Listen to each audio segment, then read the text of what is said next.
Hello my friends and welcome back. Thank you very much for being with me again today. A very happy moment for me and I hope for you as well. Why? I found something that I've lost for some time, and that is many videos of Vladimir Putin in press conferences, interviews, simply statements, summits, where he tells the things how they really are. Today I will share with you one video where he visits Poland for the anniversary of September 1st, 1939, when, if you remember, the Germans invaded Poland, and he's attacked by Donald Tusk, his counterpart. This occurred in 2009. So Putin visits Poland, I think, and Donald Tusk, then his counterpart from Poland, he attacks Putin and Russia. And Putin, you're going to see it in his eyes. Now, if you haven't seen Putin angry, look at his face and his eyes. He would just take an AK-47 and say, now you go, make sure you are running in zigzag. So this is a 3 minutes and 33 seconds video. Unfortunately, unfortunate for some, fortunate for others, it's in Russian, but it has the, translation in English at the bottom, big translation. The subject is Tusk wants Putin to apologize for the Ribbentrop-Molotov secret pact between, it was not that secret, Soviet Union, Stalin, that is, Mr. Djugashvili, Georgian guy, and Adolf Hitler. Ribbentrop was the German foreign minister, Molotov was the Soviet foreign minister. They did certain things over there. So it was a pact of non-aggression. And the secret part was, when you're going to invade Poland from here, we're going to invade Poland from here. That was it. And that's exactly what happened. And the Poles forgot, and this is not to bash the Poles, maybe a reminder to the Poles. Because I had a lot of arguments in a good sense, with my Polish friends. And that is, well, you did the same thing with Hitler, what the Russians, the Soviets, now the Russians that you claim they did, which is you partitioned Czechoslovakia. You invaded. So this is Putin's version, and you can go and verify and enhance your knowledge, but they're just an informational video. He's going to get Tusk to Tusk. Here it is. This is the video. Right there. 3, 2, 1, go. This is Tusk. He's going to start talking shit.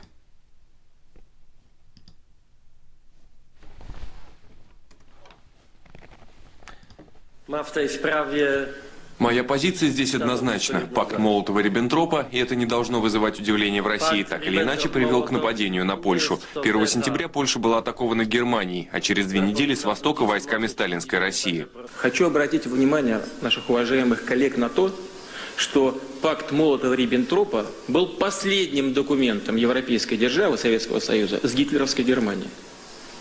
А до этого было и заключение польско-немецкого соглашения от 1934 года.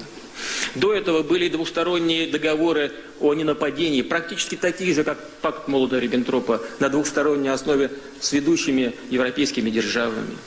До этого, в 1938 году, состоялось подписание так называемого Мюнхенского договора, или, как его еще называют, Мюнхенского сговора. Обращаю ваше внимание, что после подписания этого договора в конце сентября, если мне не изменяет память, через день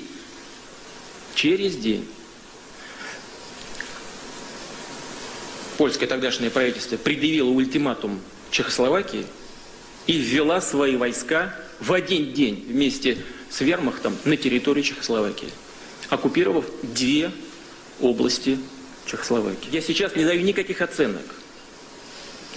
И я не для этого сюда приехал. Я приехал по приглашению премьер-министра для того, чтобы отдать дань уважения и памяти погибшим во время Второй мировой войны и воздать должное мужеству и героизму польского народа в борьбе с нацизмом. Но если мы говорим об объективной оценке истории, мы должны понять, что она не имеет одного цвета. Она была многообразной, и ошибок было наделано со многих сторон огромное количество. И все эти действия так или иначе создавали условия для начала крупномасштабной агрессии нацистской Германии. Вот над чем мы должны работать, если хотим видеть объективную картину. А если кто-то ставит перед собой цель выискивать из этой старой и уже заплесневелой булки какие-то изюминки для себя, а всю плесень оставлять одной из участниц этого процесса, то ничего хорошего из этого не будет. Российской Федерации, парламент страны осудил пакт Молотова-Риббентропа. Мы вправе ожидать того, чтобы и в других странах, которые пошли на сделку с нацистами, было это тоже сделано, и не на уровне заявлений политических лидеров, а на уровне политических решений. Только за освобождение Гданьска отдали свои жизни свыше 53 тысяч солдат и офицеров Красной Армии.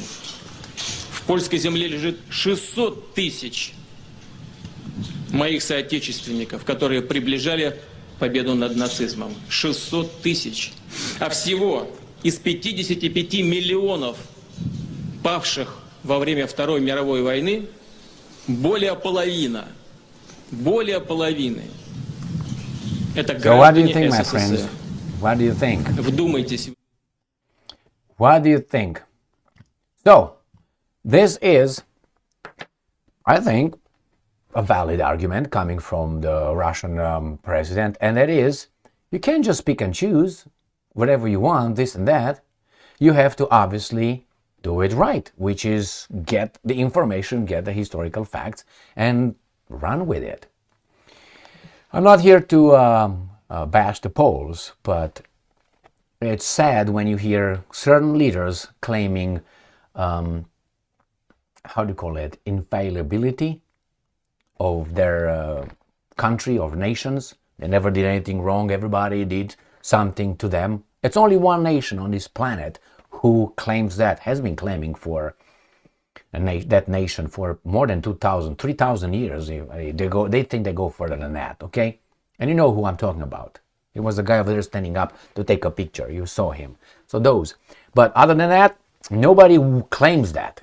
So yes, the Poles cooperated, but it's only the Russians who have to every year say, I'm sorry, and I'm sorry. And Putin said, I came here to do this, not to smack you. And he smacks them. And by the way, Mr. Donald Tusk, the Prime Minister of whatever he was at the time in Poland, the Prime Minister Donald Tusk, he keeps his mouth shut. He's not getting in any, and that's, imagine Biden or Trump being able to speak about historical events like this evil guy Putin spoke. From his memory. Now, I don't know if he learned that just a minute ago, but I don't think so. So imagine that. You have our presidents speaking in generalities. We won the war, we won that. It's so many facets, as Putin said. It's so many details over there. They don't know the details. It's like the media. The media gives you a made-up statement, diversity is our strength, and that's it. And you gotta, by repetition, you have to ingurgitate that and then throw it back to, vomit it back to everybody else, because you heard it from too many media outlets, from your professors, university professors, from your imbecile teachers, and so on. But have you sat down and say why? They make a little argument, but their argument is always flimsy. It's like a train track. A train track that is not continuous. They say, well, a train is going and it's running over those tracks. But actually, that's the track here, then it's missing a portion of, a mile, and then it's another track that continues, and then another, 500 yards missing. The train could not go to make it diversity is our strength. Because it's broken. But they make it like that. Give you just pieces. Otherwise, they would not be flying. So same, Putin, I will make this. I have about 10 more videos like this, where Putin comes and smacks different people and tells things as he sees them. And some of them are objective. Some of them obviously are inserted with his bias. Why? Because he's the president of the Russian Federation. I have a video where he said, I'm the president of the Russian Federation. I'm not your friend, I'm not your groom, I'm not your boyfriend, and I'm going to promote my Russian interest. That's it. What do you ask me to be what? Fair with you? There are some rules, there are some laws, international law, and I'm going to pick and choose as everybody else who's strong. So, thank you very much for being with me again today. Stay strong, stay smart, look for the truth, and be just.